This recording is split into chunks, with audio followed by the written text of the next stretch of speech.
My name is Mia, and for about as long as I've been Adam's wife, I was also a doctor. We had our good moments together and the tough ones. Must make that clear now. All of those 32 years passed so suddenly. Our spacious home, large and warm with a life of its own, especially when Larry was present as well as Brian. Larry and Brian were like water and oil, complete opposites, but equally brought happiness into our lives. Adam and I were both doctors. We had busted our butts trying to raise a decent life for our family. We eventually saved up enough after a few years to buy a couple of apartments and start renting them out for some side cash. Everything was going good until Adam came home one day, white as a ghost and more serious than I had seen him in years. "Mia, we have something to tell you," he groaned as set the medical bag in his arms down at the entrance. "Last week I had a few MVAs done. The results, they came back. It's cancer, Mia." The months that followed were a whirlwind of hospital visits, treatments, and endless hours spent in waiting rooms. Adam fought bravely, but the cancer was relentless. Watching the strongest man I knew weaken and fade away was heartbreaking. No amount of medical knowledge could prepare me for that kind of pain. One evening, as we sat quietly in the living room, Adam took my hand and said, "Mia, if things don't go the way we hope, you need to make sure everything is taken care of with the boys. The will is all set, and you'll be fine financially." Not long after that conversation, he was gone. The funeral was a solemn event with family, friends, and colleagues coming from all over to pay their respects. But it was the quiet in the house after everyone left that hit me the hardest. The empty spaces where Adam used to be, his belongings still in their usual places. It was painful to see and remember. A few days after the funeral, I was in the kitchen trying to figure out what to do with all the leftover food when Larry stormed in, his face full of worry and anger. Brian followed behind him, looking like he wanted to be anywhere else but here. "Mom, we need to talk about Dad's will," Larry said, getting straight to the point as he always did. I sighed and put down the cling film I was holding. "Yes, I know. Your father left everything to me. He wanted to make sure I was." Larry slammed his hand on the counter. "But what about me and Brian? We're his sons. It's not fair that we get nothing." Brian stepped in, trying to calm things down. "Larry, let's not rush into this. Mom's still grieving, and we can sort this out without fighting." Larry shot him a look and said, "It's easy for you to say. You're not thinking about the future like I am." I leaned against the counter, feeling the weight of their stares. "Your father and I built this life together, and he trusted me to take care of things." "But I understand what you're saying, Larry. It's not my intention to leave you out." "So what then?" Larry asked, crossing his arms and raising his voice. "Do we just wait until you decide it's the right time to give us our share?" "Larry, watch your tone." I snapped, my patience wearing thin. "I am still your mother." Brian stepped between us, holding up his hands like a referee. "Both of you, please. This isn't helping. Mom, maybe there's a middle ground here." I nodded and rubbed my temples, thinking it over. "Okay, here's what we can do. The apartments your father and I invested in, the ones downtown." "Yes, those," Larry interrupted. I gave him a look that told him to be quiet for a moment. "I was thinking you each take one. They're yours to live in or rent out, and from the savings, let's say, $320,000 each to help you get started with whatever you need." Larry bit his lip, clearly doing the math in his head. "And the rest of the stuff, the house, the money?" he asked. "That stays with me for now," I replied. "When I'm gone, it will come to you, as your father wanted." Larry looked like he wanted to argue more, but Brian nudged him and said, "Let's think about this.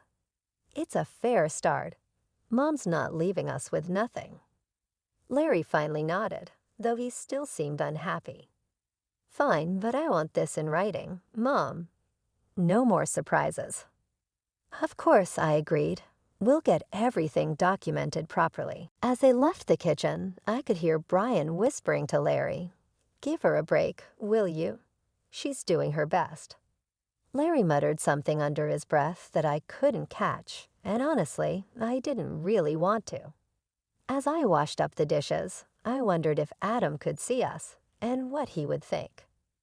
I hoped I was making the right choice, but only time would tell, and time, that tricky thing, isn't always on your side. It was a sunny afternoon, one of those rare days that makes everything feel okay, when Larry brought Julie over to meet me for the first time. They hadn't been dating long, but Larry was head over heels for her. You could tell by the way he was fussing over her, which wasn't like him at all. They walked in, and right away Julie had this confident air about her, like she owned the place. She was dressed up and strolled into my living room with barely a hello, her eyes scanning everything around.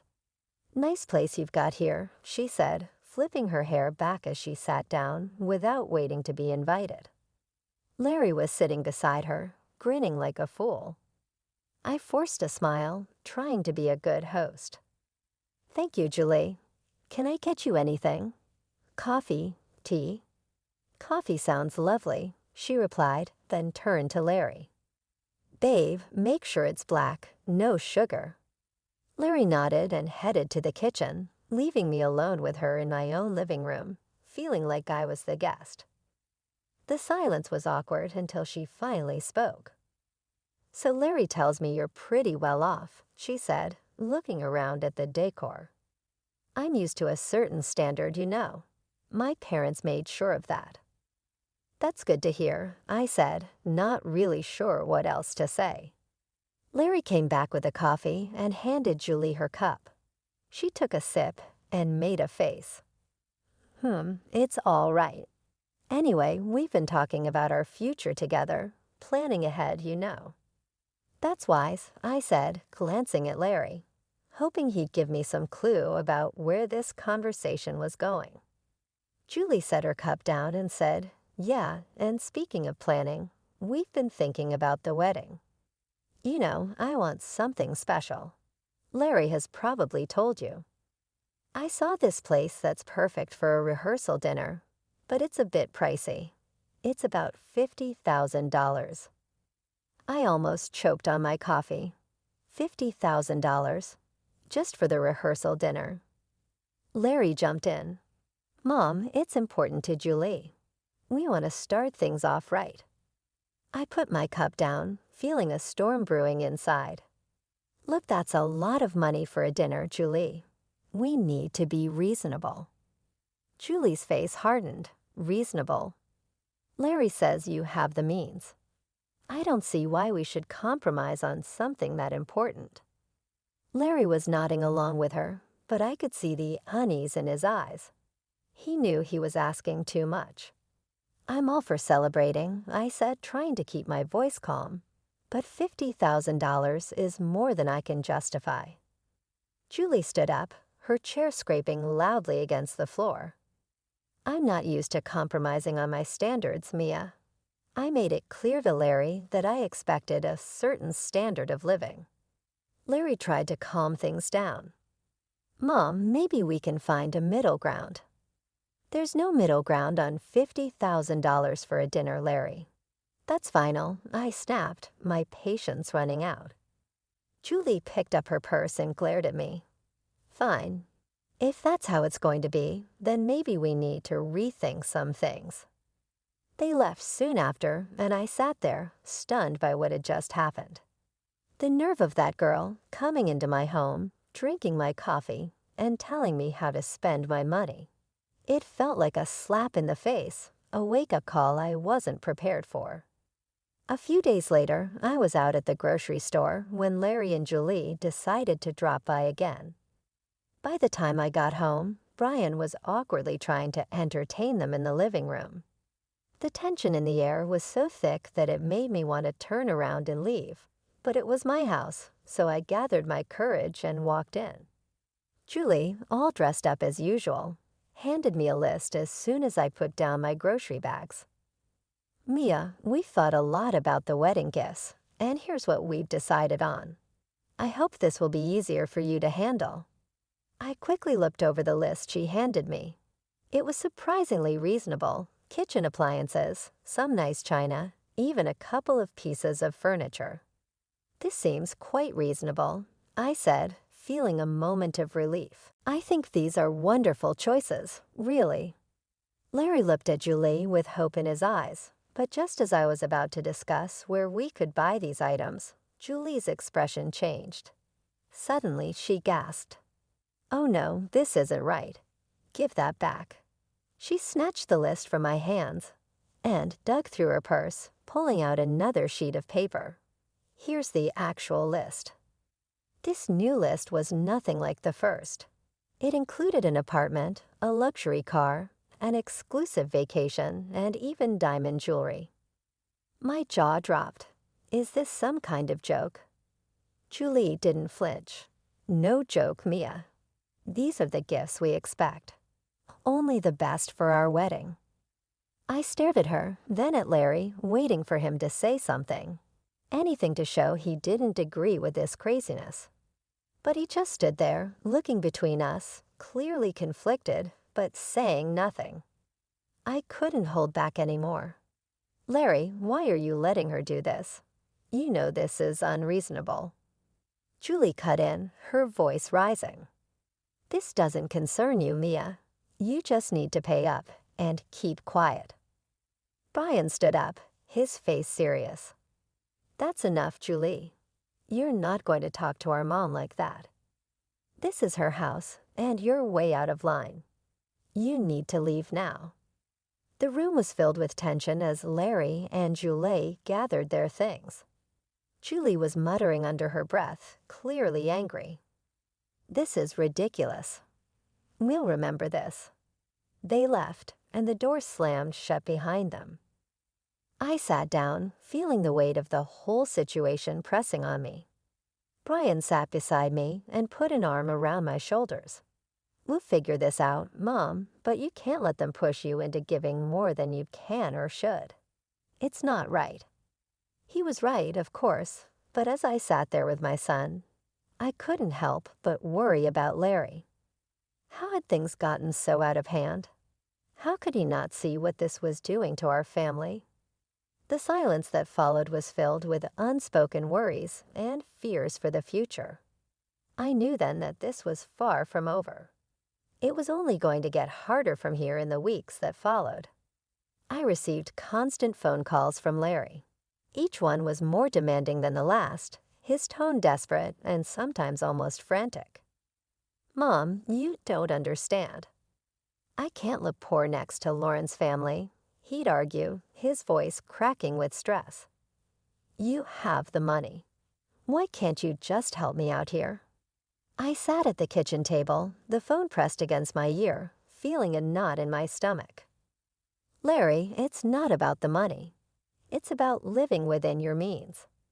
Lauren's expectations are too high, and you can't keep up with them without going into serious debt."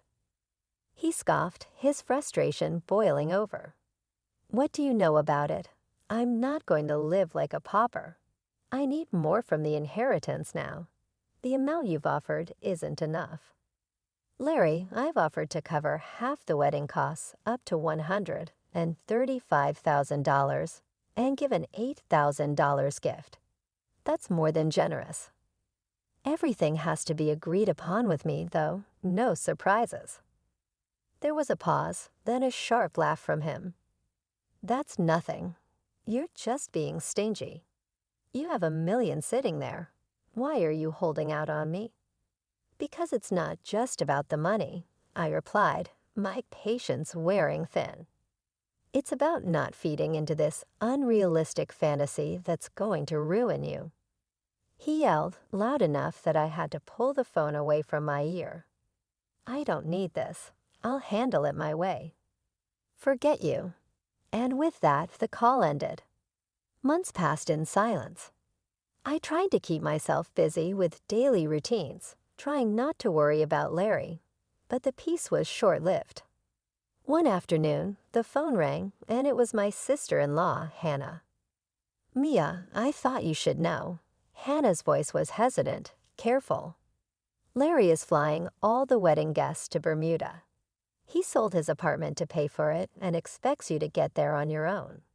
He mentioned you weren't interested in helping." I hung up, a mix of anger and sorrow swirling inside me. How could he be so reckless? Before I could process it all, Brian came into the room, his expression serious. "Mom, there's something you need to hear." I recorded their conversation when they were sitting here in the living room. He handed me an audio recorder. I pressed play, and the voices of Larry and Julie filled the kitchen. "Your mom is just a nasty old woman with a fat wallet. We need to squeeze as much as we can out of her, and then cut her off," Julie's voice said coldly. Larry's voice responded, just as chilling. "Whatever it takes, Lauren. I'm not going to let her control us. If it comes down to it, I'll kick her out in her underwear." I turned off the recorder, my hands trembling. Hearing my own son speak like that about me, his mother, was too much. The room spun as I tried to understand the depth of his betrayal. Deciding to fly to Bermuda wasn't easy, but Brian was by my side. Both of us tense but determined to face whatever awaited us. When we landed and approached the venue, I was taken aback by the sheer extravagance of it all. Flowers everywhere, lights strewn like stars across the evening sky, and music floating in the air. As we walked into the gathering, I spotted Larry and Julie mingling with the guests. They looked like the perfect couple, all smiles and laughter. My heart ached to see my son so lost in this artificial paradise. Before I could take another step towards them, Julie spotted us. Her smile vanished, replaced by a scowl as she marched over, her high heels clicking angrily against the stone pathway. "You shouldn't be here," she hissed, stopping just inches from me, her voice loud enough to draw attention. "This is my day, and you're not welcome." I was stunned, but before I could respond, her parents, who had overheard everything, came over. Her father, a tall and stern-looking man, spoke first. "Julie, that is no way to speak to your guest, especially not to Larry's mother." His tone was firm, and it made her cheeks flush with embarrassment. Her mother, looking just as upset, turned to me with an apologetic smile. "Mia, please come with us. Let's find you a place to sit." They guided us away to a table at the edge of the setup. It was clear that this spot was an afterthought, with no proper setting. The ceremony started soon after, with speeches that felt empty given the tension. Then, unexpectedly, I was handed the microphone. I stood up, my legs shaky, but my resolve firm. "I came here today to wish my son and his new wife a happy future," I began, my voice steady despite how I felt inside. "But I also believe in honesty and integrity, qualities that have been sadly missing in the events leading up to this day." Julie's face went from pink to red, her eyes glaring at me with anger. I was asked for money time, and again in amounts that no reasonable person would find justifiable. When I couldn't meet these demands, I was threatened with being cut off from my family and future grandchildren. My voice cracked a little, but I continued. Brian, seeing my distress, stepped closer and put a supportive hand on my shoulder. I nodded at him, then played the audio recording he had made. Julie's voice filled the air, cold and calculating, discussing how they would get more money from me. Larry's voice agreed, saying he was willing to leave me with nothing for the sake of his bride. The crowd murmured, shocked and disapproving. I turned off the recorder, and the silence was heavy. I gave my son an apartment and $35,000, and yet it was never enough. Today, I'm making it clear that I will not be treated as an ATM or threatened. I am disowning Larry and Julie. I wish them well, but from this day forward, I am choosing to remove myself from their lives.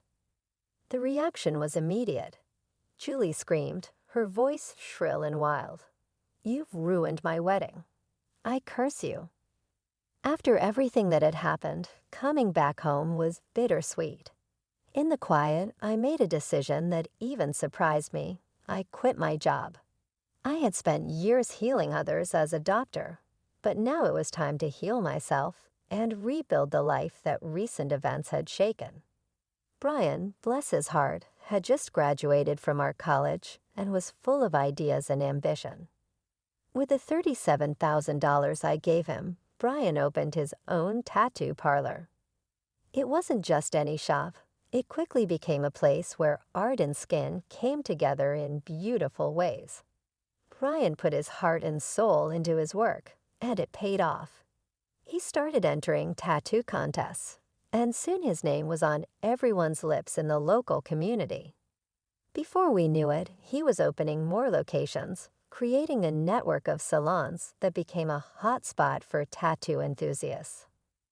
I'd watch him sketch late into the night, his dedication a sharp contrast to the chaos his brother had chosen. You're doing amazing, Brian, I'd say, pride swelling in my chest. During these peaceful months, Larry reappeared. One afternoon, he showed up at the door, his eyes tired, his shoulders slumped, a far cry from the ambitious, sharp man he used to be. Mom, I need to talk, he said, not waiting for an invitation to sit down. His voice was weary, so different from the demanding tone I had grown used to. I sighed and motioned for him to continue. What is it, Larry? It's Lauren. She's driving me crazy, wanting more and more. Nothing's ever enough. I got a second job, but it's still not enough for her. His words were filled with desperation, but they couldn't erase the past so easily. Larry, I warned you. I told you that living like that with someone like her was unsustainable. He rubbed his face, frustration clear. I know you did, but I thought. His voice trailed off, hopelessness replacing any explanation. Thought what? That money would just appear because you wanted it to. My tone was harsh, years of pent-up frustration making it hard to soften my words. Look at your brother. He started with the same amount and made something of himself without stepping on others. Larry bristled. Yeah, well, not everyone's like Brian, are they?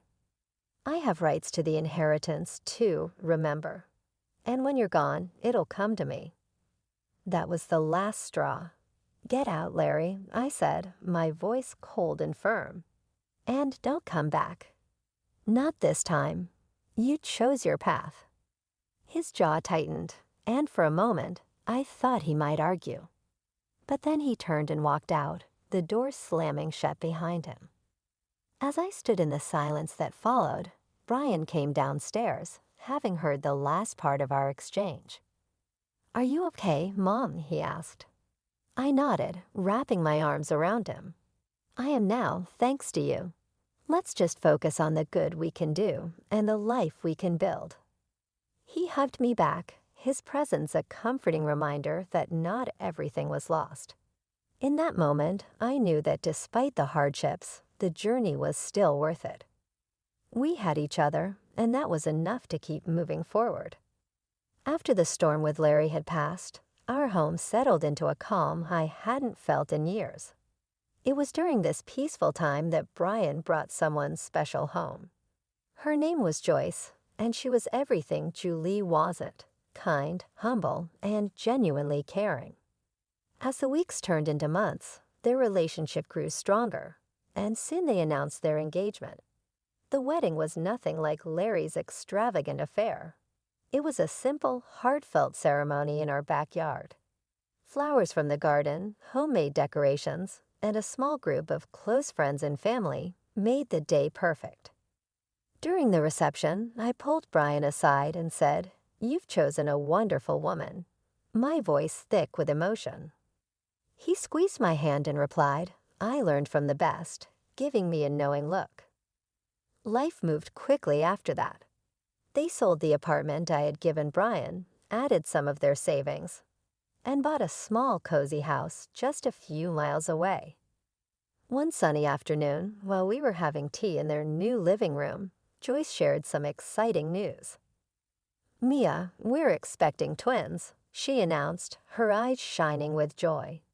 I nearly dropped my cup, overwhelmed with happiness. "Twins? Oh my goodness, that's wonderful." Brian beamed, his pride evident. "We wanted you to be the first to know. We're really happy, Mom." "Twins," I repeated, letting the words sink in. Grandchildren, it was a new chapter, one I was eager to begin. As for Larry, news from him was rare. The last I heard, he had divorced Julie. She had taken nearly everything in the split, leaving him to start over in another city. Despite the pain he had caused, it hurt to know he was out there somewhere, struggling because of his choices. One evening, as I sat looking through old photo albums, Brian came and sat beside me. He noticed a picture of Larry and me from years ago. "Do you ever hear from him?" he asked softly. I shook my head. "No, after everything, he's chosen his path, and I have to respect that, even if it breaks my heart." Brian put an arm around me. "He's still my brother, Mom. Maybe one day he'll come around." Maybe, I agreed, though I wasn't really sure if he ever would. I believed it too, but for now, we have plenty to keep us busy, especially with those twins on the way. Brian chuckled. "Yeah, you're about to be the busiest grandma in town." We both laughed, and the sound filled the room with warmth. Despite the past, despite the mistakes and heartaches, this moment with Brian felt like everything was exactly as it should be. Life was moving forward, and so were we, with new hopes and dreams just around the corner.